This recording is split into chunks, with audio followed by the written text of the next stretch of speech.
नमस्कार, मैं हूं साक्षी शर्मा और आप देख रहे हैं नवतेज टीवी। शुरुआत करेंगे खबरें फटाफट से। कोटपुती क्षेत्र में बढ़ती चोरी व चेन स्नैचिंग की घटनाओं को लेकर डर के साए में स्थानीय लोग मंदिर से घर जा रही बुजुर्ग महिला के गले से 3 तोले सोने की चेन तोड़कर ले गए बाइक सवार बदमाश।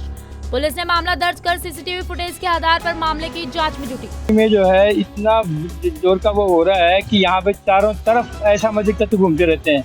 लड़के मुंह पे पट्टी बांध करके वो करके सिर्फ आंखें दिखती हैं उनकी, और रोज ये वारदात करते हैं। कभी किसी के साथ, कभी किसी के साथ, कभी किसी के साथ चैन लूटते हैं, कभी किसी के साथ छेड़छाड़ करते हैं, कभी और करते हैं।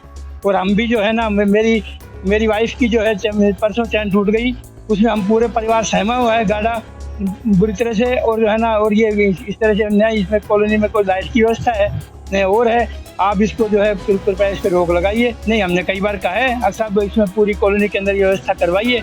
और जो है हमने कई बार पुलिस को भी सचेत किया है। पुलिस के जो नुमाइंदे आते हैं उनको कई बार कहा भी है साहब, यहाँ पूरी कॉलोनी चारों तरफ से रास्ते हैं, और रास्ते होने की वजह से चारों तरफ से ऐसा मतलब घूमते रहते हैं। मैं इधर गली में से आ रही थी, बच्चा साथ था मेरे, तो मैं बस चल रही थी आराम से धीरे धीरे, तो पीछे से 2 जने बाइक वाले आए। तो एक तो बाइक पे रुक गया और दूसरा पीछे से आके और मेरे गले में से चैन तोड़ के भाग गया।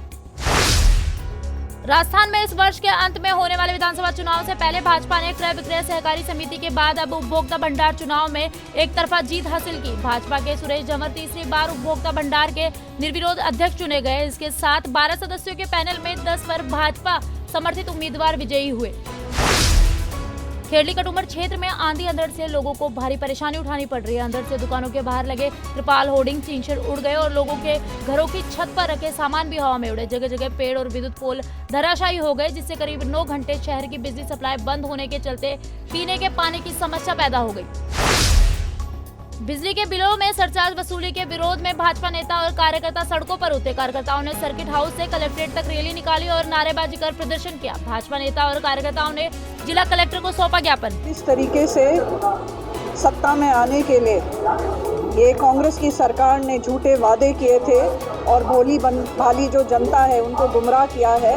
उस समय उन्होंने कहा था कि 5 साल वो बिल्कुल बिजली की दरें नहीं बढ़ाएंगे, परंतु हमने देखा है कि 1 बार नहीं, 2 बार नहीं, परंतु 11 बार बिजली के दरें बढ़ाए गए और जनता को इसका भार उठाना पड़ा है। कटुमर थाना क्षेत्र के गांव बिस्ले में शॉर्ट सर्किट से ईंधन और चारे में लगी भयंकर आग। मौके पर पहुंची दमकल कर्मियों और ग्रामीणों की मदद से पाया आग पर काबू।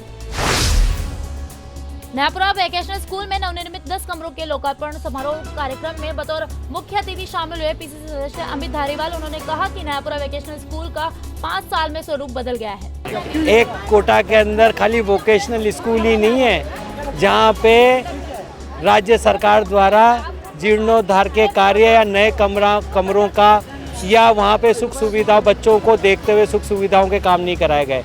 प्रत्येक सरकारी स्कूल के अंदर जो वहाँ की ज़रूरत थी, ज़रूरत के हिसाब से काम कराए गए हैं, ताकि गरीब बच्चे, जो आर्थिक रूप से कमज़ोर बच्चे होते हैं, उनको वहाँ पे पढ़ने के लिए दिक्कत नहीं आए। प्रधानमंत्री रोजगार मेले का आयोजन अजमेर में रेलवे कैंपस में किया गया। आयोजन में प्रधानमंत्री नरेंद्र मोदी वीडियो कॉन्फ्रेंस के माध्यम से जुड़े और नव नियुक्तों को नियुक्ति पत्र वितरित किए। कार्यक्रम में केंद्रीय मंत्री अर्जुन राम मेघवाल, सांसद भागीरथ चौधरी, विधायक वासुदेव देवनानी और अनीता बदेल व उप महापौर नीरज जैन रहे मौजूद।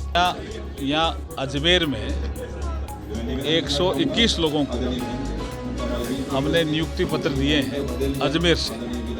पूरे देश में 45 स्थानों पर ऐसे ही कार्यक्रम रोजगार मेले के रखे हैं, और उसमें आपने अभी देखा भी होगा 31,206 ऐसे हमारे युवा साथी हैं जिनको सरकारी नौकरी मिली है। इस सिस्टम को पारदर्शी बनाया है, सीमलेस बनाया है, जल्दी नियुक्ति मिले और नियुक्ति पत्र हम एक ही बटन दबाते ही दे दें, ऐसे प्रधानमंत्री जी ने व्यवस्था की है। इस वजह से 45 स्थानों पर आज रोजगार मेले का आयोजन किया और अजमेर में मैं आया और सभी जो हमारे जनप्रतिनिधि हैं वो सम्मिलित हुए। आज पोस्ट ऑफिस ने इसको होस्ट किया और रेलवे के भी काफ़ी लोग थे, तो डीआरएम साहब भी आए, तो इस तरह का ही कार्यक्रम था। भाजपा कार्यकर्ताओं ने झालावाड़ डिस्कॉम कार्यालय पहुंचकर जमकर किया प्रदर्शन। अधीक्षण अभियंता कार्यालय का घेराव करते हुए मनमाने फ्यूल सरचार्ज को हटाने तथा अघोषित बिजली कटौती को बंद करने की मांग। जनता पार्टी मंडल झालावाड़ और व्यापार महासंघ झालावाड़ दोनों के संयुक्त तत्वाधान में आज जिस प्रकार से दादागिरी करके बिजली विभाग के कर्मचारी और राजस्थान सरकार ने जो दादागिरी कर रखी है, एक बार कहते हैं कि 100 यूनिट बिजली माफ करेंगे, एक बार कहते हैं कि महंगाई राहत शिविर लगाएंगे। अरे यह चौटाई का शिविर लगा रखा है आपने, एक उसका खून चूस रहे हो उपभोक्ता का। मार्च में जो फ्यूल चार्ज 30 रुपये आता था वो 1200 रुपये आ रहा है। इसका मतलब सीधा सीधा आप जनता का खून चूस रहे हो, उसको धोखा दे रहे हो। बिजली मिलती नहीं है, बिजली के पैसे किस बात के देंगे? बिजली हमेशा काट दी जाती है, अघोषित तरीके से बिजली को काट दिया जाता है। पानी का समय होता है, बिजली बंद कर दी जाती है। भक्ति और शक्ति की धरा चित्तौड़गढ़ में पहली बार मीरा मैया कथा महोत्सव और गौ पुष्टि मारुति महायज्ञ का आयोजन 22 से 26 मई के बीच होने वाले इस धार्मिक आयोजन में गो पूजन एवं गो पुष्टि महायज्ञ मीरा मैया कथा महोत्सव के अलावा प्रतिदिन रामलीला मंचन के साथ सनातन संस्कृति एवं गो संस्कृति को प्रदर्शित करने वाली कला धीरता प्रदर्शनी का भी किया जाएगा आयोजन। शहर में बंद पड़ा आवारा पशुओं को पकड़ने का काम फिर से हुआ शुरू। नगर निगम के कर्मचारियों ने कई स्थानों से आवारा पशुओं को पकड़ा। पिछले 5 साल में लगभग 60 से 70 लोग आवारा पशुओं की वजह से हुए गंभीर रूप से घायल और लगभग 1 दर्जन से ज्यादा लोग अपनी जान गंवा दी। और लगभग 1 दर्जन से ज्यादा लोगों ने अपनी जान गंवा दी। शहर में नहरबंदी के बाद पानी की किल्लत को देखते हुए अब स्वयंसेवी संस्थाएं आगे आने लगी है, जिसके तहत रामलाल सूरजदेवी रांकड़ चैरिटेबल ट्रस्ट, गंगा शहर व पूंचन झवरी देवी कछावा चैरिटेबल ट्रस्ट की ओर से निःशुल्क पानी टैंकर से जलापूर्ति की गई शुरुआत।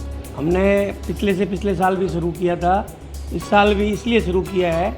पहले 2 दिन तो पशुओं के लिए जहाँ भी खेली बनी हुई है, जहाँ ज़रूरत है वहाँ ये टैंकर जाएंगे। 5 टैंकर से शुरुआत की है और 2 दिन के बाद में जहाँ आम जनता में पानी नहीं पहुँच पा रहा है वहाँ सार्वजनिक रूप से ये टैंकर जाके खड़ा हो जाएगा और वहाँ से भर के लोग ले जाएंगे। ये व्यवस्था की गई है रामलाल सूरजदेवी रांकड़ चैरिटेबल ट्रस्ट और पूनमचंद झवरी देवी कछावा चैरिटेबल ट्रस्ट के द्वारा।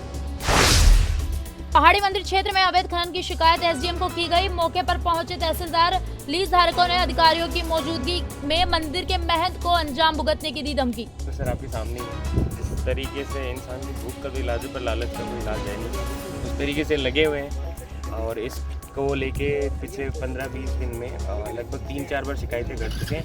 कहीं ना कहीं मुझे लगता है प्रशासन की भी इस मामले में शय है, क्योंकि आप सोचिए ना कि अगर आपकी मोटरसाइकिल पकड़ लें, न्यू आरसी दिखा तो न्यू आरसी होना, लेकिन मेरे को ऑनलाइन पा जाएगी। एक कागज़ ये दिखा कौन पा रहे हैं, मशीन को नहीं दिखा पा रही है, प्लास्टिक को कौन दिखा पा रहे, तो मतलब गलत तो है ही है। माई महाराज की शिकायत पर पिलानी पहाड़ी का मौका देखा, इसमें कई जगह पर जो पत्थर लगे हुए हैं माइनिंग के वो नहीं मिले।